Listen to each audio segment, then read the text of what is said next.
8 दिवसापूर्वी तिला loose मोशनचा problem असल्यामुळे खूप जास्ती प्रमाणात डिहायड्रेशन होतं. त्याला आपण 3rd डिग्री डिहायड्रेशन म्हणू. मग आम्ही तिला जेव्हा अटेंड केलं त्यामुळे जी लक्षणं होते त्याच्यावरून रिहायड्रेशन करण्यासाठी तिला जवळजवळ रोज 4 ते 5 लिटर IV फ्लुइड्स आम्ही देत गेलो. 3 दिवस ती जनावर खूप चांगले राहिली ती गाय. मात्र 4थ्या दिवशी रात्री ती मेलेल्या अवस्थेमध्ये वाड्यामध्ये मिळाली. तर आज आम्हाला जी शंका होती की तिच्या पोटामध्ये प्लास्टिकच्या पिशव्या असाव्यात खूप मोठ्या प्रमाणामध्ये, असं आम्हाला शंका असल्यामुळे, कारण की ही गाय गावात चरणारी गाय होती आणि ती गोशाळेत त्या ओनरने दिलेली होती दान म्हणून. मग आम्ही आज तिचं PM केलं असता तिचे पोटाचा जो मेन कप्पा असतो रुमेन, त्याच्यामध्ये हे बघा, हा जो ढीग दिसतोय हा पूर्णपणे प्लास्टिकच्या पन्न्यांचा आहे. याच्यामध्ये या अशा प्रकारे प्लास्टिकच्या पन्न्या ह्या एकमेकामध्ये गुफल्या गेलेल्या आहेत कंप्लीट.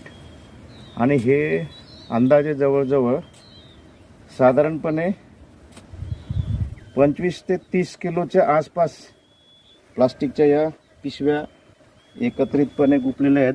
आपण बघू शकतात की एकमेकापासून वेगळं देखील होत नाही असं हे अवजड असं मटेरियल आहे.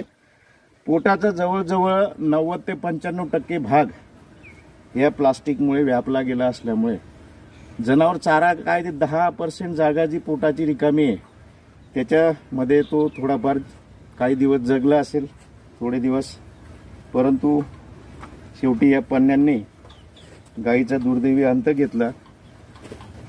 माझी सर्व नागरिकांना विनंती आहे की आपल्या घरातलं जे बासी अन्न असतं ते अन्न आपण प्लास्टिकच्या पिशवीमध्ये टाकून बाहेर टाकून देतो, कचऱ्याच्या पेटीमध्ये किंवा कुठल्या तरी ओपन स्पेसमध्ये.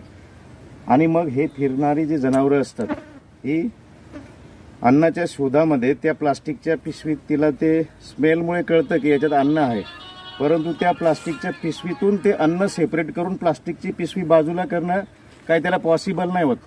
त्याच्यामुळे बऱ्यापैकी पिशवी सकट तशा प्रकारचं उष्ट अन्न जनावर खात राहते.